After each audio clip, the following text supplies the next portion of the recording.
আমরা ঐক্যবদ্ধ থাকতে চাই কি চাই না? এই আপনাদের গলার আওয়াজ। আমরা ঐক্যবদ্ধ জীবন যাপন করতে চাই কি চাই না? চাই।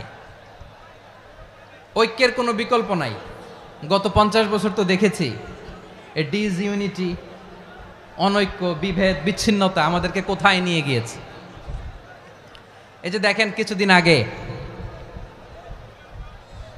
আমাদের বর্তমান নেতা ডক্টর ইউনূস, উনি সব রাজনৈতিক নেতৃবৃন্দদেরকে ডেকেছেন একটা ইস্যুকে কেন্দ্র করে। তার মানে গোটা বাংলাদেশ এক হয়ে গিয়েছে। আমরা সবাই উদ্বেলিত হয়েছে, উচ্ছ্বসিত হয়েছে, ঠিক কিনা বলেন? রাজনৈতিক নেতাদেরকে ডেকেছেন উনি, আমরা এক হয়েছি। এরপর ধর্মীয় অঙ্গনের যে লিডাররা, বিভিন্ন ধর্মের, শুধু মুসলিম না, সবাইকে ডেকেছেন, আমরা ঐক্যবদ্ধ হয়েছি। এটাকে বলে ন্যাশনাল ইউনিটি, জাতীয় ঐক্য। যে কোনো ধরনের কনস্পাইরেসি, ষড়যন্ত্র, আধিপত্যবাদ মোকাবেলায় জাতীয় ঐক্যের চেয়ে মোক্ষম হাতিয়ার আর নাই। আমাদের একটা প্রতিবেশী দেশ আছে, আমরা আমাদের দেশ নিয়ে যত ভাবি তারা তার চেয়ে বেশি ভাবে। কথা বুঝতেছেন না? আরো ভেঙে বলতে হবে। আমরা আমাদের দেশ নিয়ে যত উদ্বিগ্ন, এদের আরো টেনশন বেশি। বলেন আমাদের দেশে শান্তি আছে না নাই? আমরা হিন্দু মুসলিমে কখনো দাঙ্গা লাগে? আসতে বলেন কেন লাগে? ওদের পূজা পর্বণে আমাদের মাদ্রাসার ছেলেরা যে পাহারা দেয়, চিল্লায় বলেন ঠিক কিনা? আমাদের তাফসির মাহফিলের সময় ওরা ডিস্টার্ব করেন, ঢোল বাজায় না। ওদের পূজা পর্বণের সময় আমাদের তাফসির মাহফিলের ডেট হলে আমরা চেঞ্জ করে দেই। সুবহানাল্লাহ! কি সাম্প্রদায়িক সম্প্রীতির রোল মডেল। আর ওই বাংলাদেশের ব্যাপারে তারা অনেক ডিসইনফরমেশন ছড়াচ্ছিল। ভারতের অনেকগুলো গণমাধ্যম, আমি জেনারেলাইজ করব না, আমাদের প্রতিবেশী দেশের সব গণমাধ্যমকে আমি দোষ দিতে চাই না, অনেকগুলো গণমাধ্যম তারা ডিসইনফরমেশন শেয়ার করেছে। ডিসইনফরমেশন আর মিস ইনফরমেশনের পার্থক্য আছে। মিস ইনফরমেশন না জেনে ভুল বুঝে একটা মিথ্যা বা ভুল তথ্য ছড়িয়ে দেয়া, এটার ক্ষমা আছে, এটার কি আছে? আর ডিসইনফরমেশন মানে ইচ্ছা করে, প্ল্যান করে, ম্যাপ করে, ছক এঁকে মিথ্যা, গুজব, রটনা সোশ্যাল মিডিয়ায় ছড়ানো, এটার ক্ষমা আছে? আওয়াজ করে বলেন ক্ষমা আছে? ভারতের কিছু গণমাধ্যম তাই করেছে।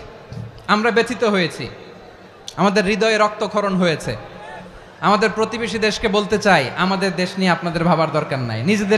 নিজের চরকায় তেল দেন, নিজের দেশ নিয়ে ভাবেন। গত মাসের ভয়েস অফ আমেরিকার রিপোর্ট, বাংলাদেশে সংখ্যালঘু জনগোষ্ঠী আগের চেয়ে বেশি নিরাপত্তা পাচ্ছে। Report voice of America, Muslim report নাকি?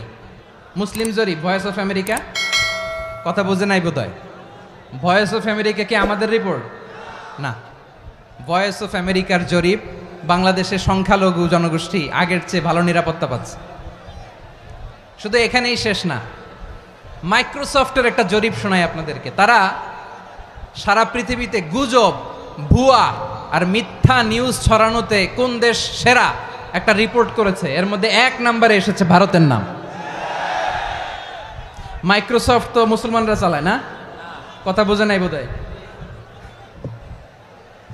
প্রতিবেশী দেশকে বলবো, আপনারা নিজের চরকায় তেল দেন, আপনারাও শান্তিতে থাকেন, আমাদেরকেও শান্তিতে থাকতে দেন।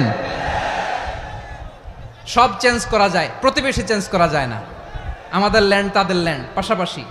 আমরা চাই তারাও সুখে থাক, আমরাও সুখে থাকি, ঠিক কিনা? কিন্তু প্রতিবেশী হলে বন্ধুত্বপূর্ণ আচরণ করতে হয়। প্রতিবেশী যদি বন্ধু না হয়ে প্রভু হতে চায়, এরকম দানব প্রতিবেশী কেউ চায় না। ভারত যদি বন্ধুত্ব উপহার দেয়, আমরাও বন্ধুত্ব দিব। কি বলেন? তারা যদি বন্ধুসুলভ আচরণ করে, আমরাও বন্ধুত্ব উপহার দেব। কারণ আমাদের পররাষ্ট্র নীতি হচ্ছে সবার সাথে বন্ধুত্ব, কারোর সাথে বৈরিতা নয়। আলহামদুলিল্লাহ বলেন, কত চমৎকার পলিসি আমাদের। আমরা নির্বিবাদী, আমরা বাংলাদেশিরা শান্তিকামী। We are proud of that. এজন্য আমরা গর্ববোধ করি। আমাদের পররাষ্ট্র নীতি সবার সাথে বন্ধুত্ব, কারোর সাথে শত্রুতা নয়। তাই প্রতিবেশী দেশকে বলবো, আমার ভাইয়েরা, আপনারাও আমাদের ভাই। বন্ধুত্ব দিলে বন্ধুত্ব পাবেন। বন্ধুত্ব ইজ ওয়েলকাম, দাদাগিরি নয়। বন্ধুত্ব ওয়েলকাম। দাদাগিরি নয়, লাউড অ্যান্ড ক্লিয়ার। ভারত যদি বন্ধুত্ব দেখায় বন্ধুত্ব পাবে, কিন্তু ভারত যদি বাংলাদেশে আধিপত্যবাদ বিস্তার করতে চায়, বাংলাদেশের 18 কোটি জনগণ সেটা রুখে দেবে। ভারত যদি গৌর গোবিন্দের ভূমিকায় নামতে চায়, দেশের 18 কোটি মুসলমান শাহজালালের ভূমিকায় নামবে।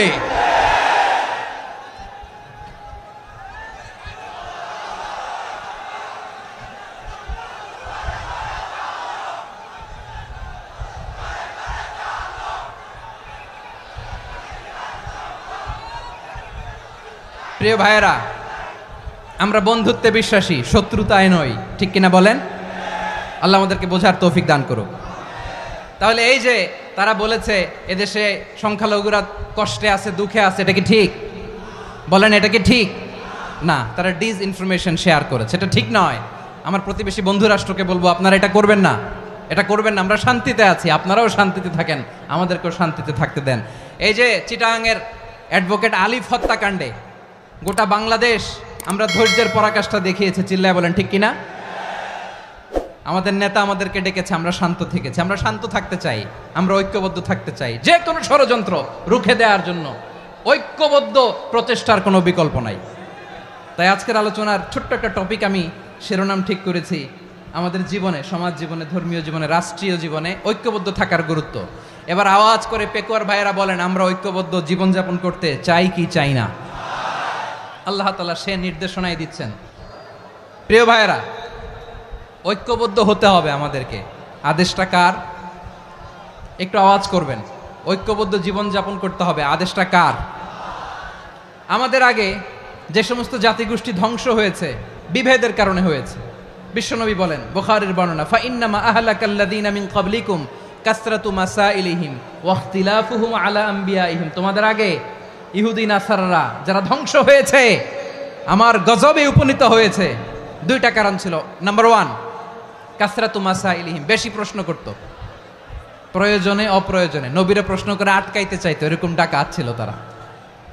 2 নাম্বার কারণ, ওয়াখতিলাফুহুম আলা আম্বিয়াইহিম, ইখতিলাফ করার কারণে, বিভেদের কারণে, পারস্পরিক বিরোধে জড়ানোর কারণে তারা ধ্বংস হয়েছে। এখন বলেন, আমরা কি আল্লাহর গজব চাই? আমরাও কি তাদের মতো ধ্বংস হতে চাই? এজন্য আল্লাহ তাআলা সূরা আল ইমরানের 105 নম্বর আয়াতে বললেন, ওয়ালা তাকুনু কাল্লাযীনা তাফাররাকু ওয়াখতালাফু মিন বা'দি মা জাআহুমুল বাইয়িনাত ওয়া উলাইকা লাহুম আযাবুন আযীম। খবরদার, প্রমাণ পাওয়ার পরেও, দলিল নাজিল হওয়ার পরেও যারা বিরোধ করেছে, ইখতিলাফ করেছে, বিচ্ছিন্ন হয়েছে, খবরদার তোমরা তাদের মতো হয়ো না। যদি তাদের মতো হও তাহলে জেনে রাখো, ওয়া উলাইকা লাহুম আযাবুন আযীম, তাদের জন্য আমি মর্মন্তুদ শাস্তি প্রস্তুত করে রেখেছি। যারা বিচ্ছিন্ন হয়েছে, বিরোধ করেছে, তারা কারা? ইহুদি নাসারারা। এই আয়াতের তাফসীরে কাল্লাযীনা তাফাররাকু ওয়াখতালাফু, যারা বিচ্ছিন্ন হয়েছে, বিরোধ করেছে, তারা কারা?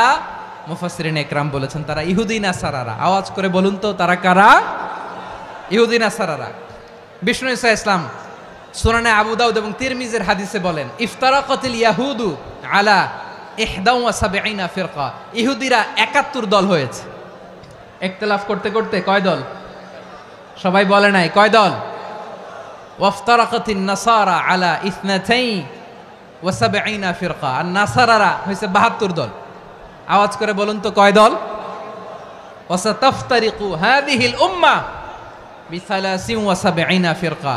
আর বিশ্বনবী আফসোস করে বলেন, আমার উম্মত হবে 73 দল। ইহুদি 71 দল, নাসারা 72 দল, আর আমার উম্মত, বুঝে থাকলে আওয়াজ করে বলেন। বিশ্বনবী বলেছেন, আমার উম্মত ভাগ হবে কয় দলে? কুল্লুহা ফিন্নার, সব জাহান্নামে যাবে, ইল্লা ওয়াহিদা, একটা দল ছাড়া। সাহাবারা বললেন, মান হিয়া ইয়া রাসূলুল্লাহ, সেই নাজাত প্রাপ্ত জান্নাতি দল কোনটা? আপনি কি আমাদের বলবেন না? আপনি মেহেরবানি করে একটু বলে দেন তারা কারা। বিশ্বনবী বললেন, মা আনা আলাইহি ওয়া আসহাবি, আমি এবং আমার সাহাবারা যেই মতের উপর, যেই পথের উপর আছে, এই মত এবং পথের উপর যারা থাকবে তারাই জান্নাতের দল হয়ে যাবে।